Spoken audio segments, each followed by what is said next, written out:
మంచిది. సమయం ఏమాత్రం వ్యర్థం చేయకుండా దేవతనయుని క్రియలను మనము చూద్దాం.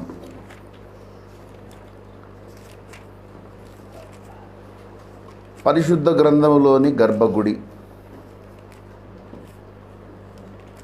కీర్తనల గ్రంథము,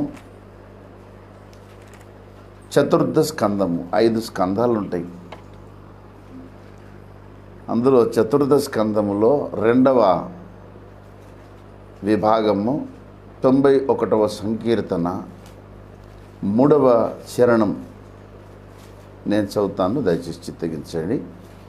వేటకాని ఉరిలో నుండి ఆయన నిన్ను విడిపించును, నాశనకరమైన తెగులు రాకుండా ఆయన నిన్ను రక్షించును. చిన్న మాట ప్రార్థన.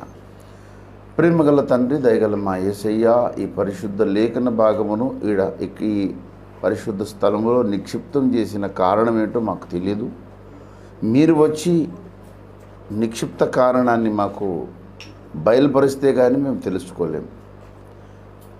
మానవ జ్ఞానము కాకుండా మీరు ఈ సమకాలీన పరిస్థితికి అవసరమైన పరలోకపు సందేశం మాకు అనుగ్రహించమని నీ నోట నా మాటలు ఉంచి ఉన్నాను, నా చేతినుడిలో కప్పి ఉన్నాను అన్నావు. అంటే మా మస్తిష్కానికి అందవు నీ మాటలు, కేవలము నేరుగా నోట్లోనికి పంపే దేవుడు. వాక్యోపదేశానికి ఉపక్రమించిన వ్యక్తికి కూడా తెలియదు ఏం చెబుతున్నాడు. అంత శ్రేష్ఠ దేవుడు నీవు యేసయ్య. ఈ సమయాన్ని నీ పరిశుద్ధ పాదాల దగ్గర మేము సవినయంగా అప్పచెప్పుకుంటున్నాం. నీ చిత్తమునకు మేము బద్దులమై బ్రతుకుటకు సహాయం తెచ్చింది. మరొకతరి దర్శన వ్యాప్తి, వాక్య వ్యాప్తి, సత్య సిద్ధాంత వ్యాప్తి అన్నీ సజావుగా జరగడానికి అవసరమైన పరిస్థితులను మా జీవితంలో అనుగ్రహించమని, నివర్తనము కాకుండా కాపాడమని, నూతన పరచబడుటకు కృప చూపించమని యేసు పరిశుద్ధ నామమున వేడుకుంటున్నాం పరమ తండ్రి. ప్రభువునందు నాకు అత్యంత ప్రియమైన దేవుని పరిశుద్ధ సత్య దర్శన వాక్య ప్రేమికులకు ప్రభునామమున వందనాలు. మోషే భక్తుడు వ్రాసిన చతుర్థ స్కందములోని 2వ భాగము 90వ కీర్తన, తర్వాత 2వ కీర్తన 91వ కీర్తనలో ఒక విషయాన్ని ప్రస్తావిస్తున్నాడు. వేటగాని ఉరిలో. వేటగాడు అనగానే మనకు నేరుగా జ్ఞాపకం వచ్చేది ఆదికాండమే. ఆదికాండము 10వ అధ్యాయంలో 9వ వచనం, అతడు యెహోవా ఎదుట పరాక్రమము గల వేటగాడు కాబట్టి యెహోవా ఎదుట పరాక్రమము గల వేటగాడైన. చూడండి, దేవుని ఎదుట, యెహోవా ఎదుట పరాక్రమ కలిగిన వేటగాడు. సాధారణంగా వేటగాడు అనగానే మనము అడవి జ్ఞాపకం వస్తుంది. అడవిలో వన్యజీవులు, దాన్ని బాణంతో కొట్టడం లేదా వేరే ఆయుధాలను ప్రయోగించి వాటిని మరి చెరబట్టి భక్షించడం, రకరకాలుగా మన మనసులో వచ్చే చిత్రం. కానీ ఇక్కడ జనారణ్యంలో ఒక వేటగాడు ఉన్నాడు. యెహోవా సమాజంలో ఒక వేటగాడు వచ్చాడు. వాని వేట ఏమిటంటే, రోమీలకు రాసిన పత్రిక 1వ అధ్యాయము 25వ వచనం, అట్టివారు దేవుని సత్యమును అసత్యమునకు మార్చి సృష్టికర్తకు ప్రతిగా సృష్టమును పూజించి సేవించిరి. ఇది జరిగింది. సత్యమును అసత్యముగా మార్చాడు. సృష్టికర్తకు బదులుగా సృష్టమును తెచ్చిపెట్టాడు. ఇది ఒక భయంకరమైన వేట. మానవ ఆత్మలను వేటాడాడు. మానవ ఆత్మలను వేటాడే ఒక వేటగాడు వచ్చాడు. ఆ వేటగాడిని దేవుడే అనుమతించాడు. అక్కడ వాడు నేనే దేవుడను అనే ఒక భయంకరమైన వేట స్టార్ట్ చేశాడు. అక్కడి నుంచి దేవ విరోధ మతం మొదటిసారిగా భూమి మీద ప్రారంభమైంది. అసలు మత అంకురార్పణకు ఆద్యుడు నిమ్రోదే. మన దేశంలో మతము అంటే మత్యుద్భవ మత అన్నారు. మతిలో నుండి పుట్టింది మతం. అయితే మతములేవి మనిషిని కాపాడలేవు. మతములు చేయలేని పనిని ధర్మపురుషుడైన యేసయ్య చేస్తున్నాడు. కనుక ఇప్పుడు అన్ని దేవతనయుడు, సృష్టికర్త, విమోచకుడైన యేసునాథుడు ఆయనకు విరోధంగా భూమి మీద అన్ని విషయాలు వచ్చాయి. మీకు ఒక విషయం మీదకి మీ దృష్టిని నేను మళ్ళించాలని యత్నం చేస్తున్నాను. ఇర్మియా ప్రవచన గ్రంథము 6వ అధ్యాయము 16వ వచనాన్ని యెహోవా ఇలాగు సెలవిచ్చుచున్నాడు. ఇక్కడ బహువచన పదం వినియోగింపబడింది. మార్గములలో నిలిచి చూడుడి, పురాతన మార్గములను గూర్చి విచారించుడి, అందులో అప్పుడు మీకు. ఇప్పుడు పురాతన మార్గములు కోకొల్లలుగా ఉన్నాయి. అసలు మొట్టమొదటిగా ప్రభువైన దేవుడు తానే అన్నాడు, నేనే మార్గము అన్నాడు. ఏమన్నాడు? అది అసలు సిసలైన మార్గం. అందుకే మేలు కలుగు మార్గం అన్నాడు, నెమ్మది దొరికే మార్గం. మరి మేలు కలిగించని మార్గాలు కోకొల్లలుగా ఉన్నాయి. మరి భూమి మీద చాలా మతాలు వచ్చేసాయి. వాళ్ళు నడిపించే మార్గనిర్దేశనం అంతా డిఫరెంట్. ఒక్కొక్కరు ఒక్కొక్క విషయాలను ప్రతిపాదించారు. ద్వైతమని, అద్వైతమని, విశిష్టాద్వైతమని. ఇక బుద్ధిజంలోకి వస్తే త్రిపీఠకాలు, జైన మతంకి వస్తే అవి వాటి సిద్ధాంతాలు వేరు, సిక్కు మతంకి వస్తే 7 లక్షణాలు ఉంటాయి. అట్లా రకరకాలు వచ్చేసాయి. వీటన్నిటికీ ముందు ఒకడు వచ్చాడు, వాడి పేరు నిమ్రోదు. వాడు చేసిన వేటనే మత అంకురార్పణ. వాడు అక్కడ మానవ ఆత్మలను వేటాడేశాడు.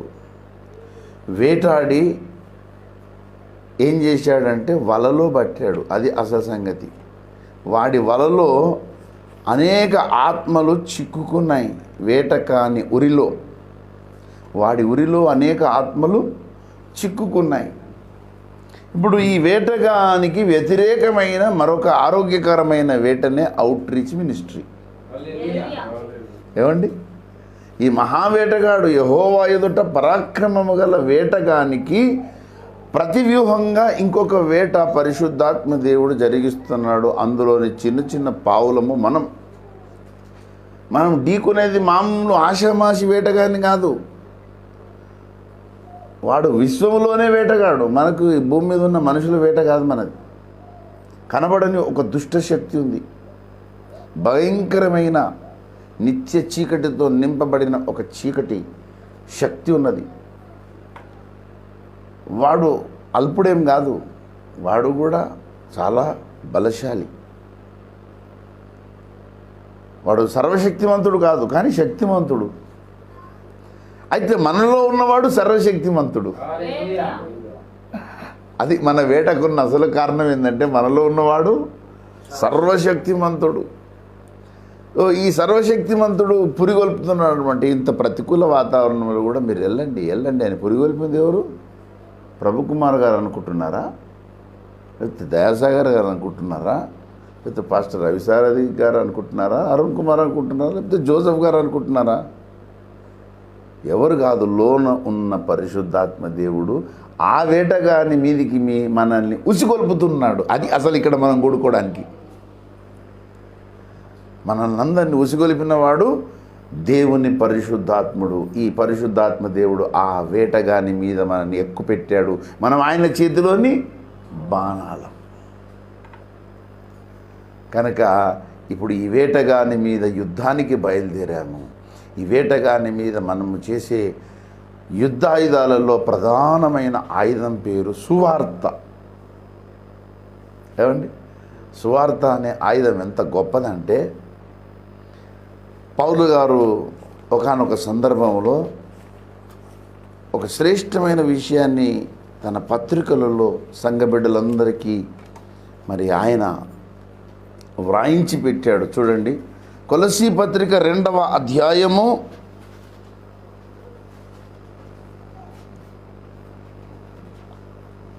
15వ వచనం చదువుదాం.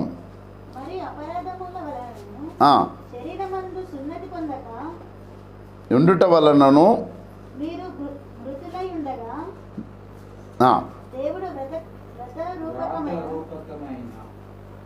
ఆజ్ఞల వలన మన మీద రుణముగాను మనకు విరోధముగాను ఉండిన పత్రం మేకులతో శిలువకు కొట్టి దాని మీద చేవ్రాతను తుడిచివేసి మనకు అడ్డము లేకుండా దానిని ఎత్తివేసి మన అపరాధములన్నిటినీ క్షమించి ఆయనతో కూడా మిమ్మల్ని జీవింపజేసాను. ఆయన ప్రధానులను అధికారులను నిరాయుధులుగా చేసి శిలువ చేత జయోత్సవముతో వారిని పట్టి తెచ్చి బాహాటకంగా వేడుకకు కనపరిచాను. దేవునికి స్తోత్రం. శిలువను గూర్చిన వార్త పట్టుకున్నవాడు, వాడికి ఎదురుగా నిలబడ్డ వాళ్ళందరూ కూడా నిరాయుధులైపోతారు. ఏమండి, శిలువ ఎవడి చేతిలో ఉందో, శిలువ అనేది ఎవరి జీవితంలో ఉందో, వారికి వ్యతిరేకంగా రూపింపబడిన ఏ ఆయుధము వర్ధిల్లు. ఆ నిశ్చేతతోనే రాశారు, నాకు విరోధముగా పలు విధముల ఆయుధములు రూపించిరి రేపులు, నాకు విరోధముగా పలు విధముల ఆయుధములు రూపించిరి రేపులు, అన్నిటిలో నొక్క ఆయుధమైనను, అన్నిటిలో నొక్క వర్ధిల్లదు నీ కృపణను గావగా శరణి వేడిన కరుణామయుడా, రెక్కల చాటుననే నాగెద నిరతము నాకు నివాసము నీవే, శరణి వేడెద కరుణామయుడా. ఆయనకు విరోధంగా ఆయుధాలు రూపించుచున్నవాడు వేటగాడు. అందరి మీద ఆయుధాలు రూపొందించరు. ఇది ఇంకొక గొప్ప విషయం. అందరి మీద వాడు ఆయుధాలు వినియోగించడు. ఎవరి జీవితంలో సిలువ ఉందో వారి మీదనే ఆయుధాలు. ఆయన జీవితంలో సిలువ ఉంది అనడానికి ఇంకొక సాక్ష్యం ఏం తెలుసా? ప్రతి గాయముకై నీకే స్తోత్రము, అవమానంబుల కొరకును స్తోత్రము, నా వేదనలో నిన్ను స్తుతించితి మరి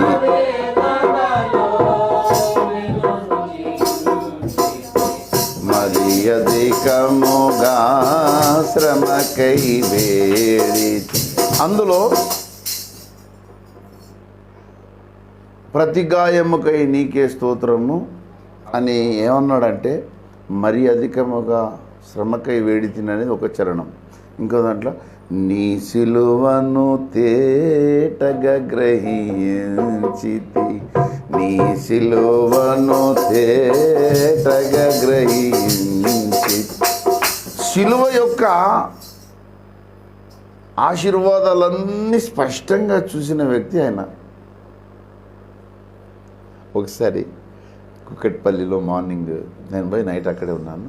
ప్రొద్దున లేవగానే నువ్వు తొందరగా రెడీ అవ్వు అని చెప్పారు అయ్యగారు. నాంపల్లి పోవాలని ఆటో, అప్పుడు లక్ష్మణ్ గారి ఆటో తీసుకుని పోతున్నాడు. ప్రార్థన చేస్తున్నారు.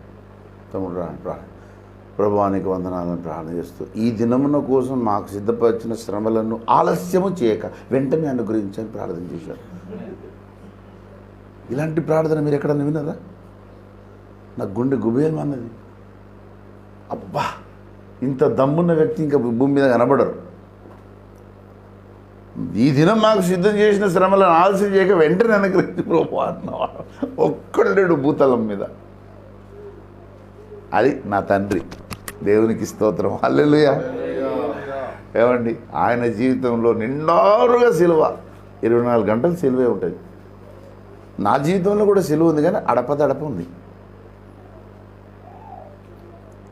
ఏమండి, సిలువ లేదని కాదు, కానీ అడపదడపగా ఉంటుంది. అప్పుడప్పుడు ఉంటుంది, అప్పుడప్పుడు. మన లైఫ్లో కష్టాలు కంటిన్యూ అవుతున్నాయా? సుఖదినాలు ఉన్నాయి, దుఃఖ దినాలు ఉన్నాయి. సుఖ దినాలు ఉన్నాయి, దుఃఖ దినాలు ఉన్నాయి. కానీ దైవజనునికి ఎప్పుడు చూడు ఏదో ఒక సమస్యనే.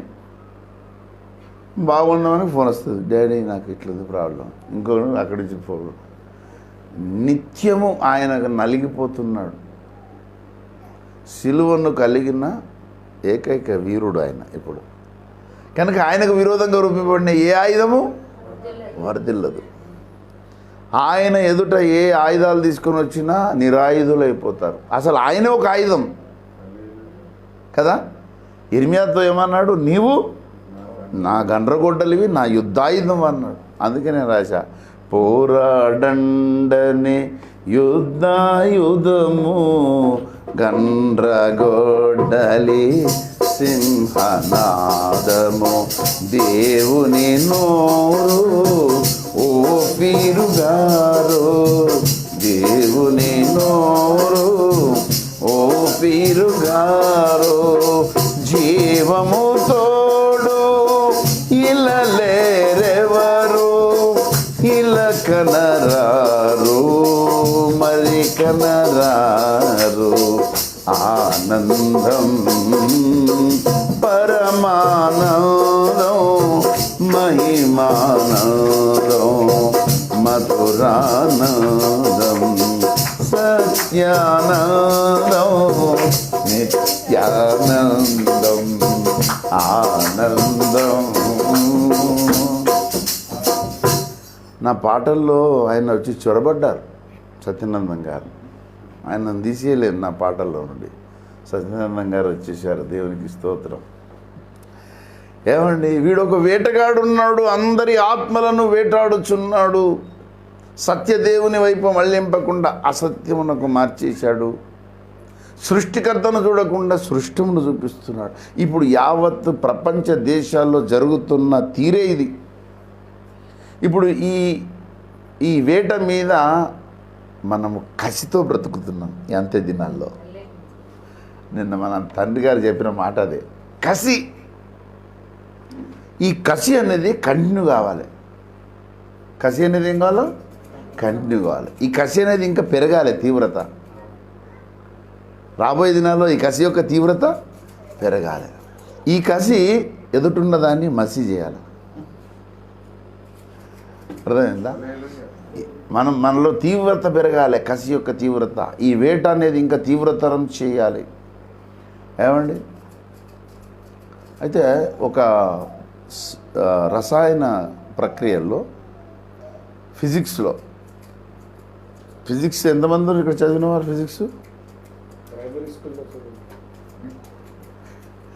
ఫిజిక్స్లో భౌతిక శాస్త్రంలో ఒక పదం ఉంటుంది, అనునాదం. విన్నారా? రెజొనెన్స్ అనేది ఒకటి అనునాదం. అనునాదం అంటే ఎడతెరిపి లేకుండా శబ్దము చేస్తే ఎంత పెద్ద ఇదైనా దెబ్బ పడిపోతుంది అన్నమాట. ఇప్పుడు రాజమండ్రి బ్రిడ్జి ఉందా లేదా? లేదన్నట్టు చూస్తారు. ఇది అది ఎన్ని కిలోమీటర్లు ఉంటుంది? దాదాపుగా 6 కిలోమీటర్స్ పొడవు ఉంటుంది. దాని మీద నుండి కంటిన్యూగా ఒక 20 ట్రైన్స్ కంటిన్యూగా పోయినాయి అనుకో, కూలిపోతుంది. అందుకే కంటిన్యూగా పోనివ్వరు. ఆ కంటిన్యూగా పోతే ఆ ప్రకంపన, శబ్ద ప్రకంపన తదేకంగా కొనసాగితే అనునాద ప్రక్రియను బట్టి ఆ కూలిపోతుంది. ఇప్పుడు మనము ఆత్మ సంబంధమైన జీవితంలోకి వస్తున్నాం. ఈ అనునాద ప్రక్రియ, రిజొనెన్స్, ద రెస్టిట్యూషన్ అంటే కుదురుబాటు, ద రెస్టిట్యూటర్స్ అంటే కుదురుబాటు చేసేవారు. రెస్టిట్యూషన్ని ఇంకో పర్యాయపదం రీజనరేషన్, రీక్రియేషన్ అని కూడా అంటారు. సో ఈ కుదురుబాటు, దిద్దుబాటు ప్రక్రియ చేసేవారు, the restitutors must adopt the resonance method అంటే అనునాద ప్రక్రియను వినియోగించాలి. ఇప్పుడు బైబిల్లో కూడా అనునాదం కనబడుతుంది. బైబిల్లో ఉన్నందుకే అది సిద్ధాంతమైంది. సిద్ధాంతం ఉన్నందుకు బైబిల్లోకి అది రాలే. అది బైబిల్లో ఉంది కనుకనే సిద్ధాంతమైంది. ఏ సిద్ధాంతమైనా బైబిల్లో ఉన్నందుకే అది సిద్ధాంతమైంది. సకల శాస్త్రములకు సమ్మిళిత శాస్త్రము బైబిల్. అన్ని శాస్త్రాలను ఒక్క దగ్గర పెడితేనే ధర్మశాస్త్రం అవుతుంది. సో ఎరికో కోట గోడల చుట్టూ యాజకులు కొమ్ము బూరలు పట్టుకొని ఎన్ని ప్రదక్షిణలు చేశారు చూడండి, ఒకసారి చూడండి. మనం కన్ఫ్యూజ్ కావద్దు. తడబాటు దిద్దాల్సిన మనమే తడబాట్లు ఉండకూడదు. యెహోషువ చారిత్రక గ్రంథము 6వ అధ్యాయము 8వ వచనం. యెహోషువ ఆజ్ఞాపించిన తరువాత ఆ, 7 యాజకులు పొట్టేలు కొమ్ము బూరలను 7 యెహోవా సన్నిధిని పట్టుకొని సాగుచు ఆ బూరలను ఊదుచుండగా యెహోవా నిబంధన మందసమును వారి వెంట నడిచెను. 13వ వచనం, 12, 13 వచనాలు. ఉదయమున యెహోషువ లేవగా యాజకులు యెహోవా మందసమును ఎత్తుకొని మోసిరి. 7 యాజకులు పొట్టేలు కొమ్ము బూరలను 7 పట్టుకొని నిలువక యెహోవా మందసమునకు ముందుగా నడుచుచు బూరలు ఊదుచూ వచ్చిరి. యోధులు వారికి ముందుగా నడిచిరి. దంటు వెనకటి భాగము యెహోవా మందసము వెంబడి వచ్చెను. యాజకులు వెళ్ళుచు బూరలు ఊదుచూ వచ్చిరి. 20వ వచనం. యాజకులు బూరలు ఊదగా ప్రజలు కేకలు వేసిరి. ఆ బూరల ధ్వని వినినప్పుడు ప్రజలు ఆర్భాటముగా కేకలు వేయగా ప్రాకారము కూలెను. చూసారా, బూరల ఊదుట. ఒక ఆత్మ సంబంధమైన అనునాద ప్రక్రియ జరిగినప్పుడు కూడా ఆత్మ సంబంధమైన దుర్భేద్య కోటగోడలు కూలిపోతాయి. ఇప్పుడు మనం చేసేది అదనమాట. అవుట్ రీచ్ మినిస్ట్రీస్లో మానకుండా ఉపవాస ప్రార్థనలు ఎందుకు పెడుతున్నామంటే మనకు తెలియవు కొన్ని కోటగోడలు కూలిపోతాయి. నేను నమ్ముతున్నాను, నిజామాబాద్లో మీటింగ్ పెట్టినప్పుడు చాలా పెద్ద కోటగోడలు కూలిపోయాయి. ఎందుకంటే ప్రవక్త వచ్చినప్పుడు ఒక దెబ్బ వేస్తే వెంకటేష్ రెచ్చిపోయి ఎన్ని రాష్ట్రాలకు పోయిండు అమ్మ చెప్పాలి. ప్రభు కుమార్ వెంకటేష్ ఎట్లే పరిగెత్తారు. అనునాద ప్రక్రియ అక్కడ బలంగా జరిగిందని నేను నమ్ముతున్నా. ఏమండి, కనుక ఈనాడు మనం ఇక్కడ కూడుకోవడం ఒక రకంగా వేటకు ప్రతి వేట. రెండవది మరొక అనునాద అభ్యాసం. ఇదొక అనునాద అభ్యాసం. సో ఇలాంటి వేటలు ఎన్నో చేయాలి మనం. ఎందుకంటే వాడు సత్యమును అసత్యముగా మార్చాడు. సృష్టికర్తను పూజించడానికి బదులుగా సృష్టిని తెచ్చాడు. ఇప్పుడు 2 ఫేస్లు ఉన్నాయి ఇందులో. సృష్టికర్తకు బదులుగా సృష్టం వచ్చింది, సత్యమునకు బదులుగా అసత్యం వచ్చింది. ఇప్పుడు ప్రపంచంలో ఉన్న ఈ పరిస్థితులన్నిటినీ కంట్రోల్లోకి తెచ్చుకోవాల్సిన బాధ్యత మనది. చీకటి రాజ్యాలను కూల్చివేసి తేజో రాజ్యాల స్థాపన మనది. అవుట్ రీచ్ మినిస్ట్రీ అంటే మనం చేసేది ఏంటంటే సాతాను రాజ్యాన్ని కూలగొట్టుట, విధ్వంసక పరిచర్య మనది. అందుకే ఇర్మియా ప్రవచన గ్రంథంలో మనకు ఆ బాధ్యతలు అప్పచెప్పాడు. ఇర్మియా ప్రవచన గ్రంథం మొట్టమొదటి అధ్యాయము అక్కడ 10వ వచనం. పెళ్ళగించుటకును విరగగొట్టుటకును పడద్రోయుటకును నిర్మాణాత్మకమైనవి 2, విధ్వంసకమైనవి 4. Destructive ministries 4, constructive 2. ఇప్పుడు 4 విధ్వంసక. మనం మరీ సుతారంగా ఉండొద్దు ఏమండి. కూల్చేవాడు శుతిమెత్తగా కూలుస్తాడా? గుణపం పట్టుకొని ఇలా కూలుస్తాడా? మీరు చెప్పాలి. పామును తల మీద చితగొట్టేవాడు సుతారంగా ఇలా కొడతాడా? కసితో కొట్టాలి కదా. ఏం చేయాలి? కసితో కొట్టాలి. లేకపోతే బుస్సుమని కాటేసింది అనుకో, అంతే సంగతులు. కనుక ఇప్పుడు నిర్మాణాత్మకమైనవి 2 ఉన్నాయి, విధ్వంసకమైనవి 4 ఉన్నాయి. ఇప్పుడు మరి కసిస్థాయి ఎంత ఉండాలి? 4 పాళ్ళ కసిస్థాయి ఉండాలి, 2 పాళ్ళు స్థిర తీర్మానం ఉండాలి. ఇవి జరిగించడానికి స్థిర తీర్మానం 2 పాళ్ళు, కసి 4 పాళ్ళ కసితో మనం పరిగెత్తాలి. సరే, ఇదంతా ఒకెత్తు. మళ్ళీ క్రైస్తవ ప్రపంచంలోకి వస్తే ఇక్కడ యజబేలే వచ్చి కూర్చుంది. మళ్ళీ దుర్మార్గపు దుష్టాత్మ క్రీస్తు సంఘంలోనే కూర్చుంది. ఇప్పుడు ఆ పనితో పాటు ఈ పని కూడా మన బాధ్యతే. సిద్ధాంత దిద్దుబాటు. ఏమండి, చీకట్లో ఉన్న వాళ్ళని వెలుగులోకి తేవాలి, పాపంలో ఉన్న వాళ్ళని పరిశుద్ధతలోనికి తేవాలి, అసత్యంలో ఉన్న వారిని సత్యంలోకి తేవాలి. తర్వాత కొంతమంది క్రీస్తులో ఉన్నారు కానీ యజబేలు ఆధీనంలో ఉన్నారు.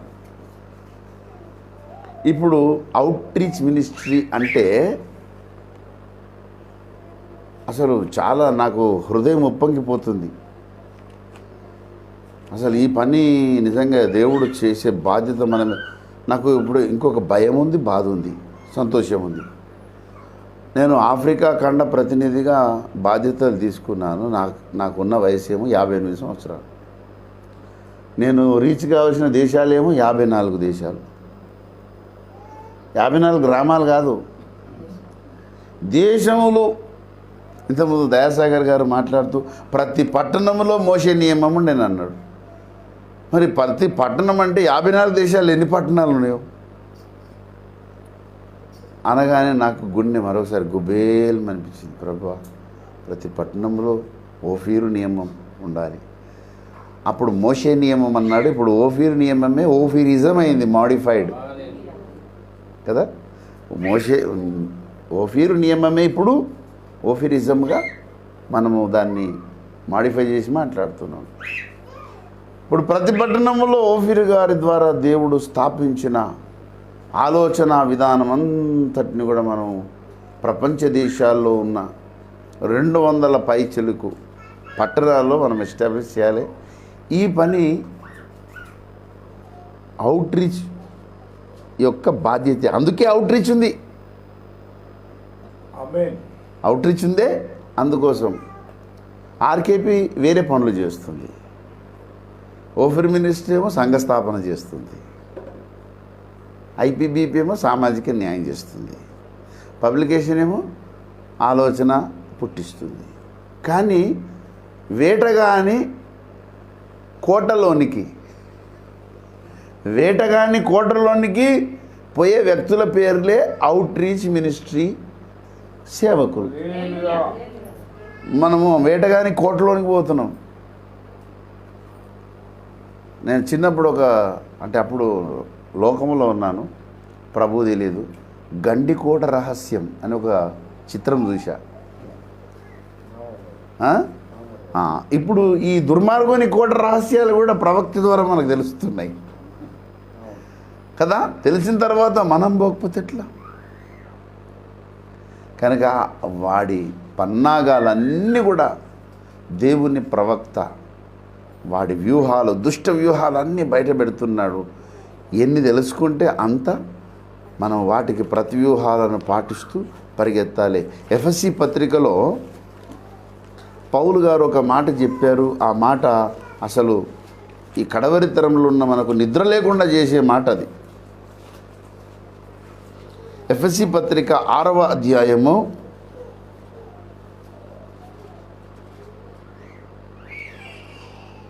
13వ వచనం. అందుచేతను మీరు ఆపద్దినమందు వారిని ఎదిరించుటకును సమస్తమును నెరవేర్చిన వారై నిలవబడుటకును ఆ. శక్తిమంతులగునట్లు దేవుడిచ్చు సర్వాంగ కవచమును ధరించుకొనుడి. ఇక్కడ ఒక మాట చెప్పాడు, సమస్తమును నెరవేర్చుటకు, నెరవేర్చిన వారై. ఇంతకు మనం నెరవేర్చాల్సిన సమస్తం ఏమిటి కదా? మనం నెరవేర్చాల్సిన సమస్తం ఏమిటి అనే దాని మీద మనం దృష్టి సారించి ముందుకు అడుగులు వేస్తే కరెక్ట్గా రీచ్ అయిపోతాం. ఈ 2021 సంవత్సరంలో ఇండియా కంప్లీట్ రీచ్ అయిపోతాం. 100% ఇది నా నమ్మకం. ఎందుకంటే అప్పుడప్పుడు మన వాళ్ళందరూ సాక్ష్యాలు పంచుకుంటారు. అసలు మాకు తెలియకుండానే వేరే రాష్ట్రంలో ఉన్న వారు మమ్మల్ని పిలుస్తున్నారండి, వారితో పంచుకుంటున్నామని. మన అరుణ శ్రీనివాస్ సాక్ష్యం చెప్పింది అవుట్రీచ్ మినిస్ట్రీలో. అట్లా ఎంతోమంది చెబుతున్నారు. ఇప్పుడు పాస్టర్ దయాసాగర్ గారి బావగారు ఉన్నారు, సురేష్ గారు అని. ఆయన కొన్ని కౌంటర్స్ వేశారు. దగ్గర ఆయన వేసిన ఒక కౌంటర్కు 3893 మంది చూశారు లైక్లు.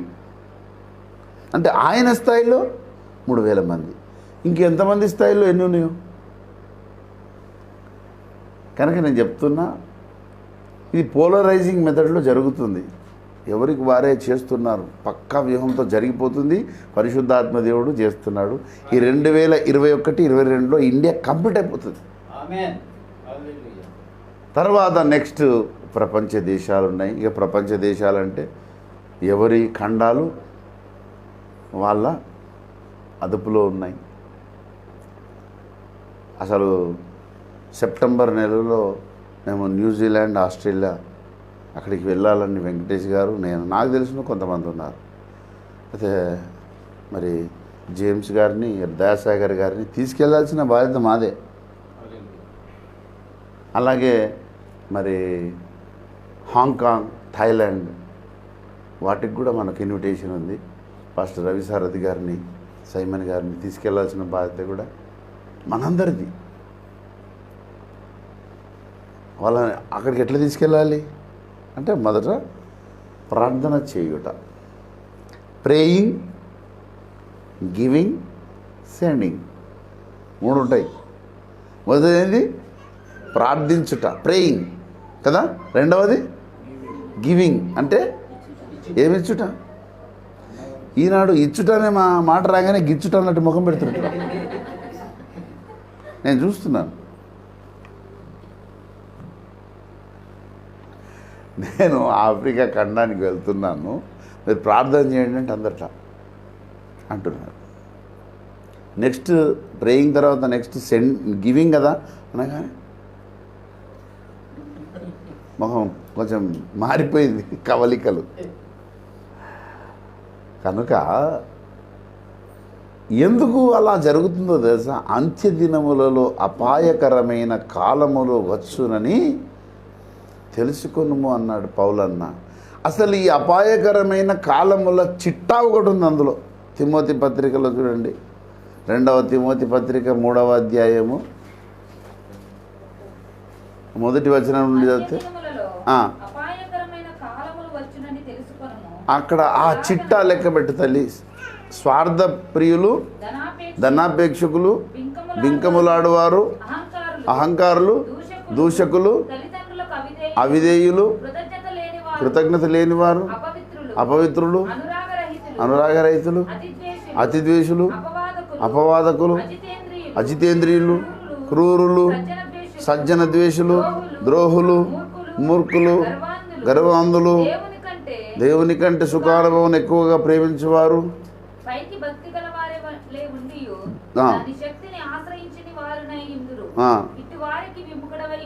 మొత్తం 19 ఉన్నాయి. ఈ 19లలో టాప్ ప్రయారిటీ ఏది ఉంది?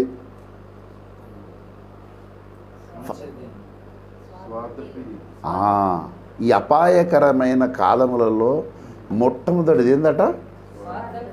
నేను అన్నావనుకో, నీ తల మీద ఆధ్యాత్మిక నాజీరు కేశముల మీద పేను, నీ అభిషేకం అవుట్. అర్థమైందా?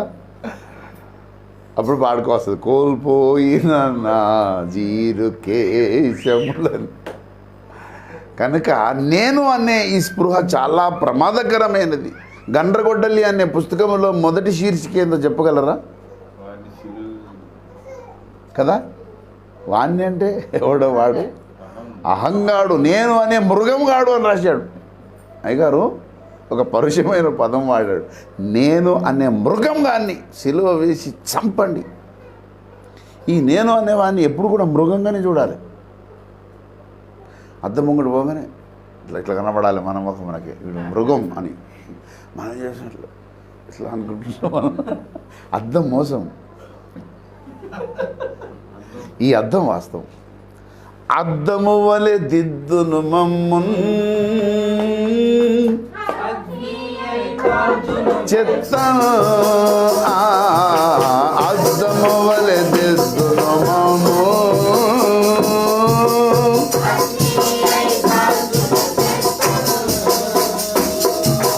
నీ వాక్యము వివరించి మా లోటును సవరించి, నీ వాక్యము వివరించి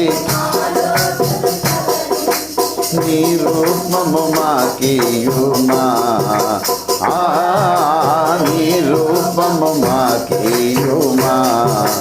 దేవా నీ దివ్య వాక్యము ఇవిగా మాకు దొరికెను. దేవా నీ దివ్య వాక్యము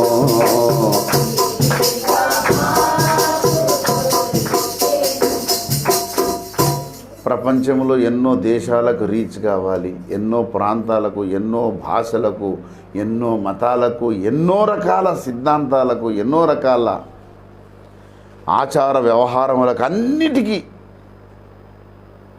తగినట్టుగా మనము క్రీస్తు సువార్తను ఆమోదయోగ్యమైన రీతిలో అందించాలి. ఇది చాలా పెద్ద బాధ్యత పెద్దది. ఈ పెద్ద బాధ్యత కోసం నిలబడిన శేషం మాత్రం అల్పమైంది. మినిస్ట్రీలో చాలా, అందుకే నిన్న జరిగిన సేవకుల సమావేశంలో ఒక కఠినమైన నిర్ణయం తీసుకున్నాం. 33 జిల్లాలకు అధ్యక్షుడు నియమించి, మీరు చస్తారో బ్రతుకుతారో మాకు తెలియదు, మినిస్ట్రీ స్ప్రెడ్ కావాలి, మాకేం చెప్పొద్దు, ఖచ్చితంగా దర్శనం వ్యాప్తి చేయాలి. ఇప్పుడు 10 కావాలంటే వాడు ఏం చేస్తాడు? కనీసం 5 కాకపోతే హీనపక్షంగా 2 చేస్తాడు వాడు. కనుక ఆ నెత్తిమ భారం మోపితే కానీ చేసే పరిస్థితులు లేరు. లోపటి నుంచి మంట వస్తలేదు. దావీదుకు ఉన్నటువంటి దేవాని ఇంటిని కూర్చిన ఆసక్తి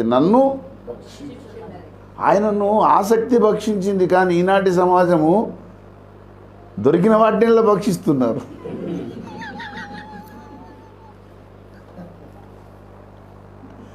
అరే, నిన్ను భక్షించే అవకాశం ఇవ్వకుండా నీవే భక్షకుని ఉంటే ఎట్లా? కనుక ఆత్మభక్షణకై మనము ప్రభు పాదాల మీద పడాలి. ఆసక్తి మనల్ని భక్షించేసేయాలి. కనుక అవుట్ రీచ్ మినిస్ట్రీ ద్వారా దేవుడు ఎన్నో శూర కార్యాలు జరిగించాలని. అయితే విచిత్రం ఏంటంటే మనం కూడా అప్పుడప్పుడు కొంచెము డల్ అవుతున్నాం. ఎందుకంటే ఇప్పుడు పరిస్థితులు, కోవిడ్ వచ్చింది, మనం ఏం చేయలేం. కానీ కోవిడ్ వచ్చినా కానీ కోవిడ్కు ధీటుగా డేవిడ్ ఆలోచనలు ఉన్నాయి. ఏంటంటే జూమ్లో కూడా అవుట్ రీచ్ మినిస్ట్రీ జరిగింది. అది ఆపదు. జూమ్లో అయితే దేవుడు ఆపలేడుగా. వైరస్ వస్తుందా జూమ్లో? చాలా సంతోషం అనిపించింది out reach ministry on Zoom. నేనేం చేశాను, కనీసము సంఘ బిడ్డల్లో విశ్వాసం అన్నా తగ్గిపోవద్దని గూగుల్ మీట్ పెట్టాను. ఏదోటి మనం మారిపోవద్దు. మొదటి సంగతి ఏంటంటే ఇక్కడ దీపం మారిపోవద్దు. చాలామంది అనుకుంటారు ఇంకో వారికి ఆసక్తి బాగుందని. ఆసక్తి కాదు నాయన, ఇక్కడ ఉన్న నిరాసక్తత, నాలో ఉన్నటువంటి బలహీనత నాకు తెలుసు. కొంచెం నిప్పు లేకపోతే ఆరిపోతాం మనం. ఆరిపోకుండా ఉండడానికి చేసిన ప్రయత్నం అది. అందులో గొప్పేం కాదు, అందులో స్వార్థమే ఉంది, ఆధ్యాత్మిక స్వార్థమే. వెలిగింపబడాలి ఆరిపోకుండా ఉండడానికి. అలాగే అవుట్ రీచ్ మినిస్ట్రీ కూడా ఇలాంటి కంటిన్యూ కావాలి, కంటిన్యూ. దీని తర్వాత నెక్స్ట్ ఎక్కడున్నాయో నాకు తెలీదు.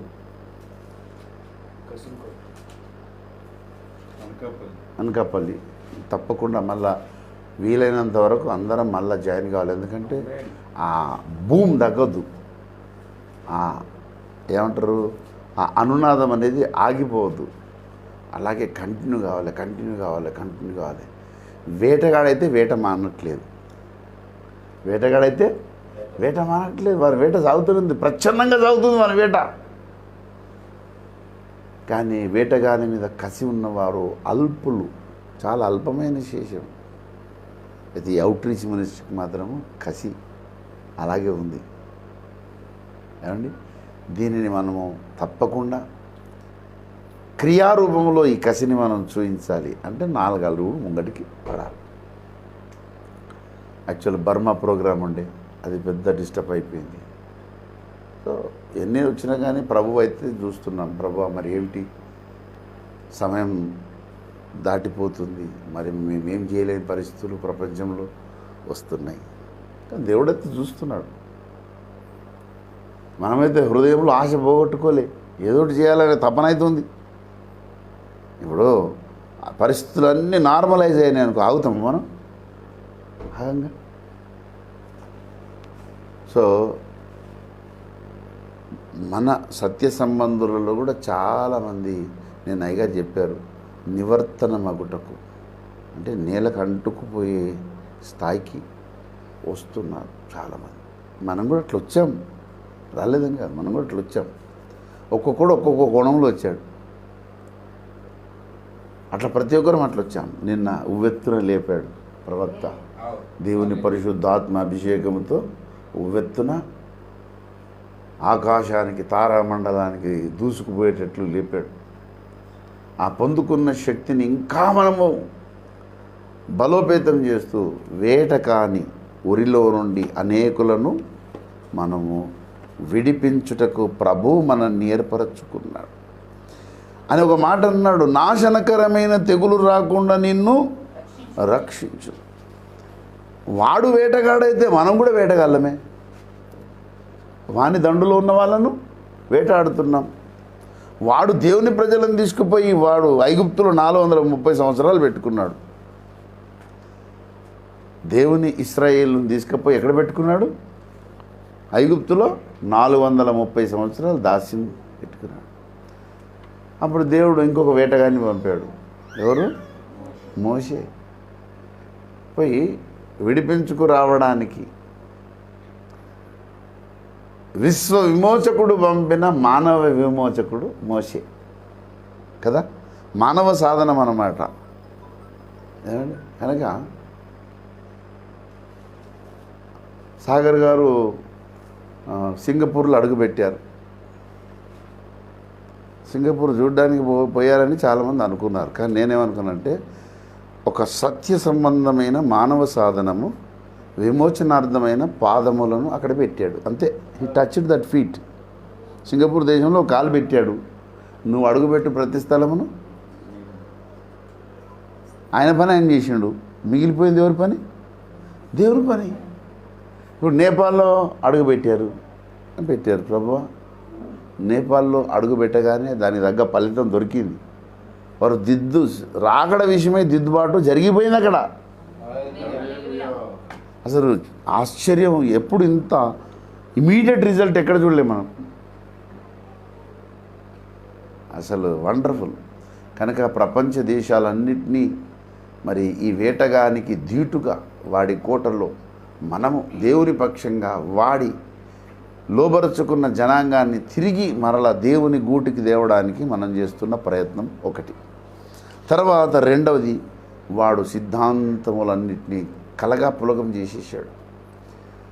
దేవుని సత్య సంబంధమైన సంఘములో అంతా కూడా గందరగోళం పెట్టాడు. క్రీస్తు సంఘమునంతా కూడా అబద్ధాలకు దారి మళ్లించాడు.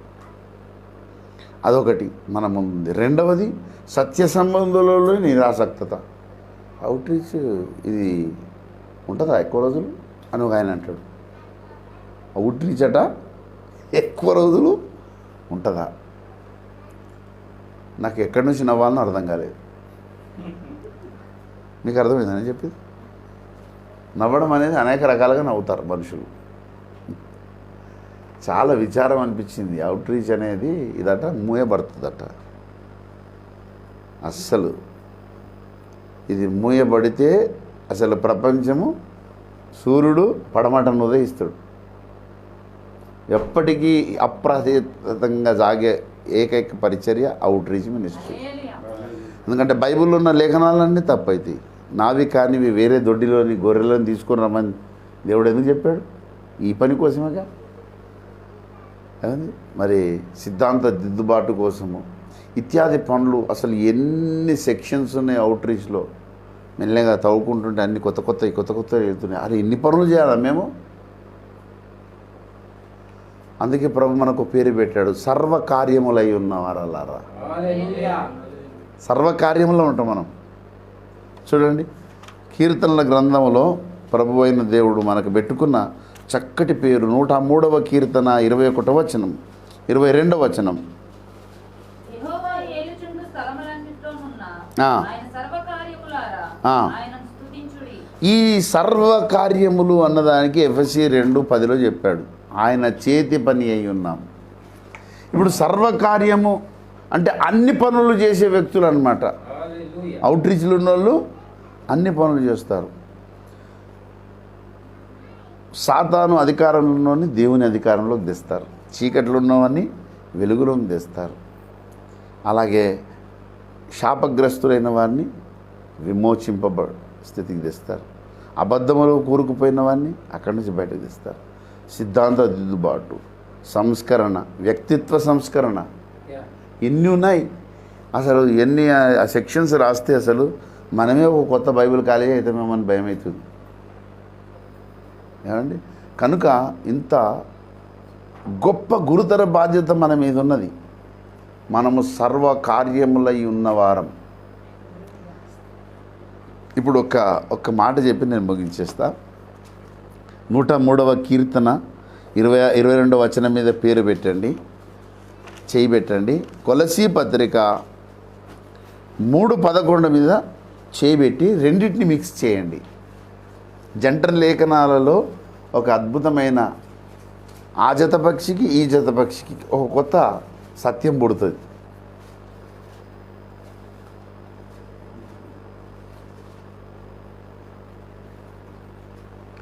కొలసి 3:11 చదువుతల్లి.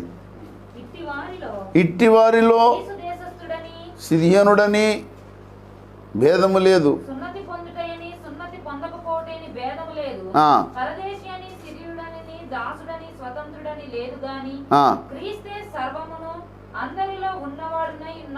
సర్వమై ఉన్న సర్వశ్రేష్ఠుడు, ఆ సర్వమై ఉన్న సర్వశ్రేష్ఠుని యొక్క సర్వకార్యమైన అక్కడ భర్త ఉన్నాడు, ఇక్కడ భార్య ఉన్నది. అక్కడ దివ్య మహాపురుషుడైన పరమ పెళ్లి కుమారుడు ఉన్నాడు, ఇక్కడ పెళ్లి కుమార్తె ఉన్నది. సర్వకార్యమై ఉన్నామే ఈమె. అందుకే అన్నారు భారతదేశంలో కార్యేషు దాసి. నేను ఆయన పాదాల దగ్గర దాసిని, కార్యేషు దాసిని ఉండాలని ఆశపడుతున్నాను. ఎందుకంటే సర్వకార్యం చేయాలని నేను. సర్వమైన దేవుని యొక్క సర్వకార్యములను చేసే దాసిగా, ఆయన పాద దాసురాలినిగా ప్రభు అని పిలవాలి. అవుట్రీచ్ మినిస్టర్లందరూ దేవుని బాణ్యస్థానంలో ఉంటారు. అవుట్రీచ్ మినిస్టర్లు ఉన్న వారందరూ కూడా దేవుని భార్య స్థానంలోనికి వెళ్తారు. భక్తులలో భిన్న వర్గాలని ఒక క్యాసెట్ చెప్పారు అయ్యగారు. ఎంతమంది విన్నారు? ఇప్పుడు నేను చెప్పింది విన్నారా? పోనీ మెసేజ్ వినకపోయినా. భక్తులలో భిన్న వర్గాలు అనే క్యాసెట్ చెప్పారు అయ్యగారు. 1998లో చెప్పారు. భక్తులలో భిన్న వర్గాలంటే కొంతమంది యోహాను సువార్త 1వ అధ్యాయం 12వ వచనంలో ఉంటారు.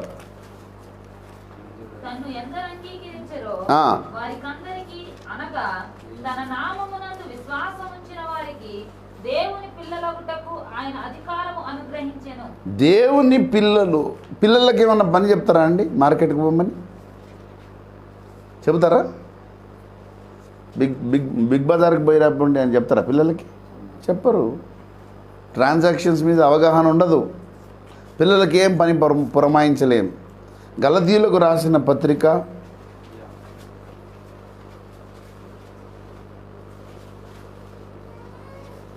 4వ అధ్యాయం 1వ వచనం. మరియు నేను చెప్పినదేమనగా, వారసుడు అన్నిటికీ కర్తయ్య ఉన్నను, బాలుడై ఉన్నంత కాలము అతనికిని దాసునికిని ఏ భేదమును లేదు.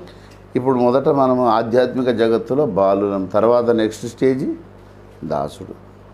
దాసుని ఇంట్లో పెట్టుకుంటామా, ఇంటి బయట పెడతామా? చెప్పాలి. పనివాడిని ఎక్కడ పెడతాం? బాలుడు ఇంట్లో ఉన్నా పనికి రాడు, దాసుడు బయట ఉంటే బయట పనులకే పనిచేస్తాడు, ఇంట్లో రాడు.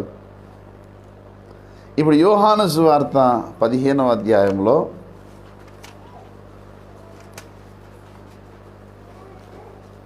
15వ వచనం.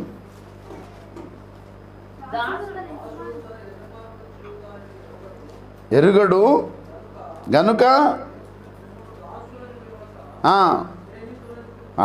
స్నేహితులని పిలుస్తున్నాడు. 3వ వర్గము దేవుని స్నేహితులు. ఇక 4వ వర్గం ఏంటంటే భార్య.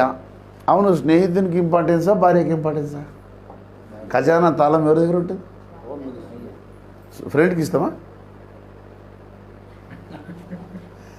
అవుట్ రీచ్ మినిస్ట్రీలకు దేవుడు తాళం చేయిస్తున్నాడు. క్యా బాత్ హై. నా మనసు ఉప్పొంగిపోతున్నది. ఎందుకంటే సర్వకార్యములు చేయడానికి దేవుడు ఒక అవకాశం ఇచ్చాడు అవుట్ రీచ్ మినిస్ట్రీ వాళ్ళకు. ఇది అందరూ గ్రహిస్తలేరు. Simply sitting, monthly getting.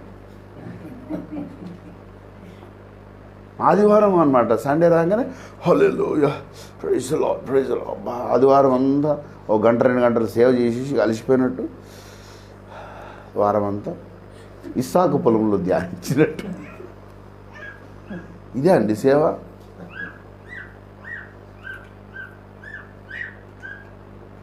ఇన్ని దేశాలు ఉన్నాయి, అన్ని దేశాల్లో మోషే నియమము ప్రకటించేవారు ఉన్నారు, కానీ ఈ కడవరి తరంలో ఓఫీరు నియమం ప్రకటించేవారు లేరు. ఎన్నో దేశాలకు పోవాలి, ఎన్నో ఖండాలకు పోవాలి. చాలామంది ఒక అపార్థం చేసుకుంటున్నారు. ఈ ఖండాలకు వీళ్ళు ఇన్ఛార్జ్ తీసుకుంటే ఆడపోయేమైనా సంపాదించుకుంటాం మేము ఆస్తులు? ఏమండి, మాకు పేరు ప్రతిష్టం అవసరం లేదు. ఆ ఖండాలలో వేటగాని అదుపులో ఉన్న ఆత్మలను ప్రభు దగ్గర తేవాలని ఆశపడుతున్నాం. అపార్థం చేసుకోవద్దు దయచేసి. మూర్ఖపు ఆలోచన వదులుకోండి. నేను చెప్తున్నా, పరిశుద్ధ బైబిల్ సాక్షిగా నేను చెప్తున్నా. నాకేం సుఖపడాలి లేదు. ఆఫ్రికా ఎవడు సుఖపడతాడండి? నీగ్రోళ్ళ మధ్య అక్కడంతా కూడా మొత్తము మాదక ద్రవ్యాల వినియోగం ఉంటుంది. మనం బ్యాగ్ పట్టుకోకపోతే ఏదన్నా లేదు వేస్తారు, పట్టుకొని జైలు వేస్తారు. సేఫ్టీ లేదు ఎక్కడ కూడా. మరి అట్లాంటి స్థలాలకు ఎందుకు పోతున్నాం? పిచ్చి బట్ట. వేటగాని అదుపులో ఉన్న ఆత్మలను విడిపించుట. ఎంత మంచి పాట ఉంది. జయరాజు యేసు జెండ కింద సేవకో వస్తిమి. జయరాజు యేసు జెండ క్రింద సేవకో వస్తిమి. భయం లేక మరు బలముది మనము పనిని చేయుదము. భయం లేక మనము బలముది మనము పనిని చేయుదము. జయ గీతం పాడి యుద్ధము చేసి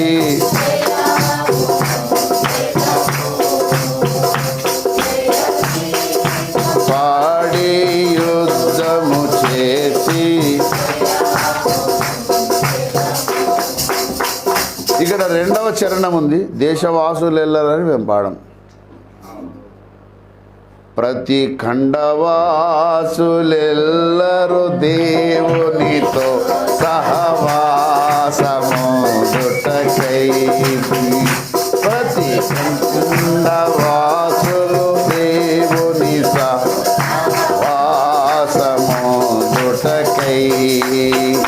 వంచెతు సైతాన్ వల నుండి వారిని విడిపించుట మా పని. వంచెతు సైతాన్ వల నుండి వారిని జయ గీతం పాడి యుద్ధము చేసి జయమును దెదము. జయ గీతం పాడి యుద్ధము చేసి దేవునికి స్తోత్రం. పదవి బాధ్యతలను అందుకొని మురిసే పరిస్థితి లేదు, పని బాధ్యత. అపోస్తలుడైన పౌలు తన కుమారునికి ఒక మాట రాస్తాడు, అధ్యక్ష పదవి అంటే ఏమన్నాడు? దొడ్డ పని, మంచి పని. అది ఒక మంచి పనికి పూనుకున్నప్పుడు ట్యాగ్స్ తొలగిస్తున్నారు. వీనికి ఎందుకు ఈ పని? నేను పని చేస్తాను, ఆ ట్యాగ్ ఉన్నా లేకపోయినా నేను పని చేస్తాను. ట్యాగ్ ఉంటేనే పని చేస్తామా? ఇంతకాలం ట్యాగ్ ఉంటేనే పని చేసినామా? ఇప్పుడు నాకు ఏం ట్యాగ్ ఉందని నేపాల్ పోయినా, ఏం ట్యాగ్ ఉందని కర్ణాటక మీటింగు, కేరళ మీటింగ్ ఎందుకు పోయినా?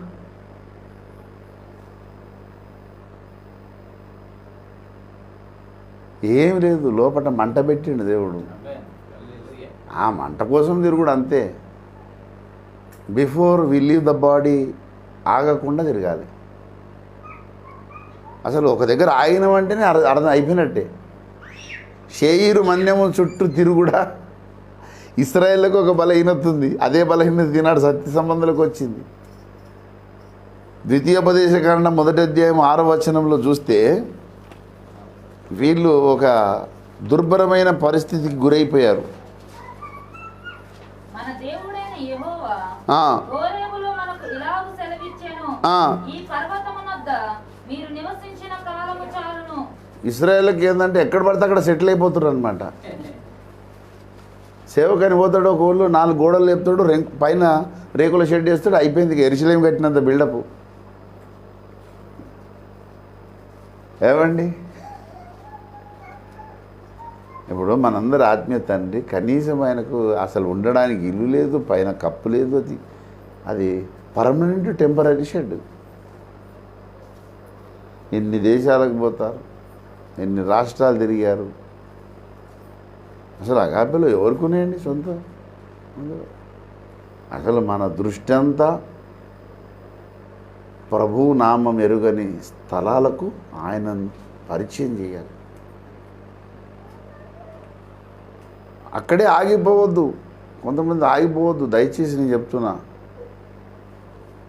అందుకే కదా మోషే ద్వారా దేవుడు చెప్పాడు సాగిపోమని. ఎందుకంటే పర్వతం దగ్గర ఆగిపోయారు.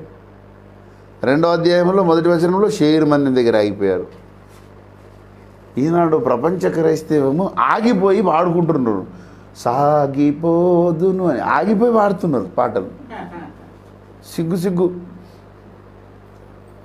ఆగిపోయి నే సాగేద యేసు ఆగేదాన్ని వాడే బదులు సాగేదాన్ని పాడుతున్నారు. ఏమండి, సాగిపోయేవానికేమో ట్యాగు. ఏందండి ఇది? సాగిపోతాను అనుకునేమో ట్యాగ్ తగిలిస్తున్నారు. ఎన్ని ఆటంకాలు వచ్చినా ఆగది ప్రయాణం. ఒక పాట బాలసుబ్రహ్మణ్యం గారు పాడారు. మరి కీర్తిశేషులు బాలసుబ్రహ్మణ్యం గారు ఒక పాట రాశారు. నా చిన్న దోనెలో ఉన్నావు యేసయ్యా, నీవున్న దోనెలో నాకన్నీ నీవేనయ్యా. నా చిన్న దోనెలో గాలి తుఫానొచ్చినా, ఆటుపోటులు ఎదురైనా, గాలి తుఫానొచ్చినా వచ్చిన ఆటుపోటులు ఎదురైనా సుడిగుండాల చిక్కిన ఆగిపోదు మా పయనం సుడిగుండాల చిక్కిన ఆగిపోదు అవుట్రీచ్ పయనం మా చిన్న దోనెలో ఉన్నాడు యేసయ్యా నీవున్న దోనెలో మా కన్నీ నీవేనయ్యా మా చిన్న దోనెలో. పాటలను మాకు అనుకూలంగా మార్చుకుంటాం. అవును, మాకు అనుకూలంగా మార్చుకుంటే తప్పేముంది? మా దోనెల్లో యేసయ్య లేడా? అవుట్రీచ్ అనే దోనెల్లో యేసయ్య లేడా? ఉన్నాడు. ఎన్ని ఆటంకాలు, ఎన్ని అభ్యంతరాలు, ఎన్ని అవాంతరాలు వచ్చినా ఆగదు మా ప్రయాణం. ఎందుకంటే దేవుడు మంట పెట్టాడు. సో వేటగాని మీద ఇంకా కసి పెంచుకోవాలి మనం. దేవా నాకు ఇంకా కసి, దేవా నాకు ఇంకా పడుకున్నా సరే వేటగాడే కనబడాలి. ఎట్లా చేయాలో విని పనులు కొరుక్కుంటూ పండుకోవాలి.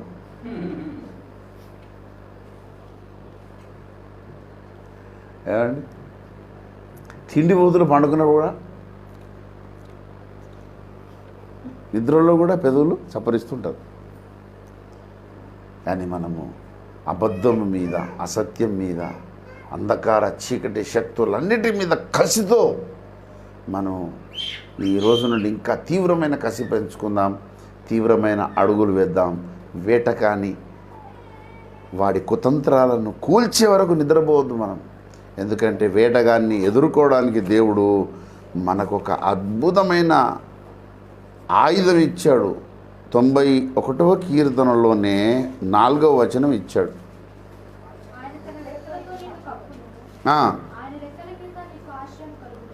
ఆయన సత్యము.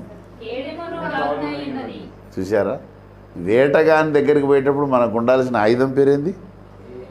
సత్యము, సత్యము, సత్యము, సత్యము. సత్య సంస్థాపన నా ధ్యేయమాయను, సత్యదైవార్చన నా గేయమాయను.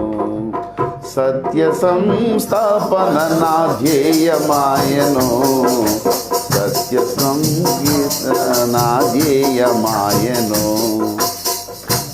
ఫస్ట్ టైం సత్య సంస్థాపన సదస్సు అని పాస్టర్ రవిసారథి గారు తాటి చెట్ల పొలంలో ఉన్నప్పుడు అనుకుంటా మీటింగ్ పెట్టారు. అప్పుడు వైజాగ్ పాలెం, తాటి చెట్ల పాలెం అంటే తాటి చెట్ల పొలం కూడా పోయినా నేను. ఎక్కడంటే సమూయేలు గారు, ఎక్కడ మన రామచంద్రపురం దగ్గర తాటి చెట్ల పొలము, అది తాటి చెట్ల పాలెం. సరే, పాలెమైనా పొలమైనా అది ఒకటి పొలమే, తాటి. అక్కడ ఏడిద జోసెఫ్ గారితో జరిగింది ఆ సదస్సులో. నేను ఫస్ట్ టైం అప్పుడే రవిసారథి గారు, సైమన్ గారు అందరూ పరిచయం. అప్పుడు రిటర్న్లో వస్తూ ఈ పాట రాసుకున్నా.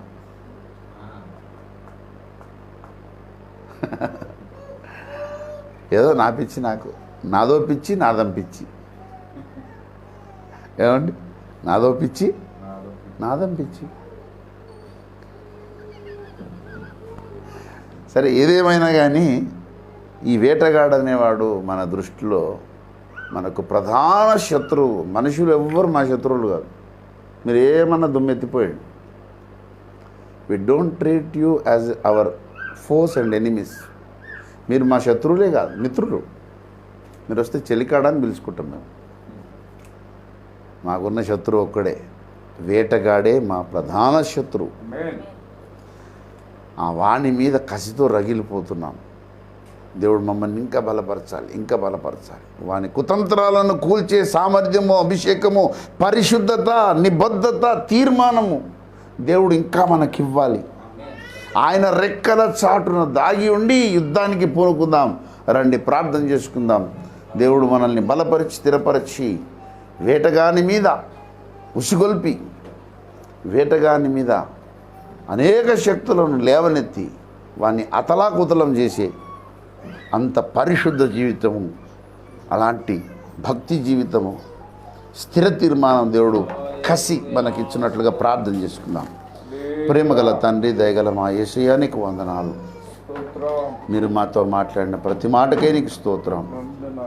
ప్రభువా, మా ప్రధాన శత్రువును మరొకసారి మా దృష్టికి తెచ్చారు. వారి మీద కసి పెంపార చేయండి. బ్రతికినంత కాలము వాడి క్రియలను నాశనము చేయుటకే మేము నీ చేతిలోని సాధనములని, సర్వ కార్యములని నీ చేతి పని అయి ఉన్నామని గ్రహించి మమ్మల్ని ఈ చివరి అల్పదినాలలో, ఈ చివరి శేష దినాల్లో మమ్మల్ని బలంగా వాడుకోండి. ఎవరెన్ని మా మీద నీలాపనిందలు మోపినా ఆగిపోని సాగే ప్రయాణం మాకు నేర్పమని, మా ముందు ఉన్నటువంటి దేశాలన్నిటి మేము వెంటనే రీచ్ అయిపోవాలి. ద్వారాలు మీరే తెరవండి. కార్యానుకూలమైన సమయం ప్రాప్తింప చేయండి. అనేక ఖండాల నుండి అనేకులు మాకు సంప్రదింపులు జరుగునుగాక. ప్రభువా, ఈ 2021 సంవత్సరము, ఈ 2022 సంవత్సరము ఆగిపోని సాగిపోయే ప్రయాణాలు మాకు దొరుకునుగాక. అనేక దేశాలకు మాకు వీసాలు లభించునుగాక. అనేక మందిని సత్యములో ప్రతిష్ఠించుదుముగాక. అనేక మంది క్రీస్తు సువార్త వినిపించుదుముగాక. శిలువ శక్తిని అనేకులకు చూపించుదుముగాక. ప్రతి చోట నీ సాక్షులంగా నిలబెట్టు అవకాశం మాకు లభించునుగాక. దేవమా, మమ్మల్ని వాడుకోనండి అయ్యా. మీరు మట్టి పురుగులను వాడుకుంటారు. చిన్న కుర్రని వాడుకొని 5,000 మందికి ఆకలి తీర్చిన గొప్ప దేవుడు. మమ్మల్ని కూడా వాడుకోనండి. ఆ చిన్నవానికంటే అల్పమైన స్థితిలో ఉన్న మమ్మల్ని వాడుకొని 500 దేశాలకు సత్య విషయమైన ఆకలిని తీర్చండి, తీర్చండి, తీర్చండి. బలమైన నీ కార్యాలను నన్ను మమ్మల్ని వాడుకొని మా బ్రతుకుల ద్వారా ఘనత, మహిమ, నీ చిత్తము నెరవేరున్నట్లుగా మీరే సమస్తమును జరిగించుకొని సర్వ కార్యములకు అవసరమైన సకల అభిషేకములను మా మీద కుమ్మరించమని యేసు పరిశుద్ధ నామమున వేడుకుంటున్నాం పరమ తండ్రి. Amen, amen, amen.